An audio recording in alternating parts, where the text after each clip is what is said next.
yéen ñi safoo ak kóolute di seetaan chaîne bi woy leen di ko seetaan ak di ko topp ndax seen cofeel mooy sunu mbégte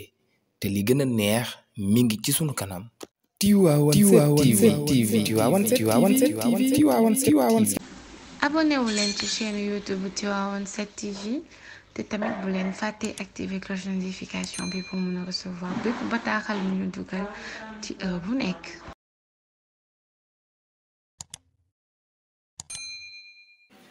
li mu war a def rek moo xam te it maa ngi koy gis keroog ci sama jàngi papa yi keroog naa ko bëgg gis ma gis ko sa papa sama bopp yàlla rek jarul sax di wax ku defar sa xol rek di nga xam ci yoon bi jarul sëccu jarul alxuraan ci biir jarul kurus jarul parce que léeg-léeg imaam na ci jàkk ci àjjuma waaraate teg lu ci yàlla ñu génn gars yi sax te daal yi te waaraate jëriñu dara dégg naa dégg la am solo mooy duggante gi suñu ko defee rek jafe-jafe doon te wax dëgg yàlla damay dégg léeg-léeg gars yi di sonn ci mbir te mbir ya ñuy sonne jarul juri du ñaari keek du ñaari keek amul solo nanu def dialogue interreligieux te nga xëy na mu bàyyi xeer yi sànni man day fàttaliku ma fan laa gàmmoo yoo fàttaliku ci waaw rek Malick xam ne sama gars yi xam ne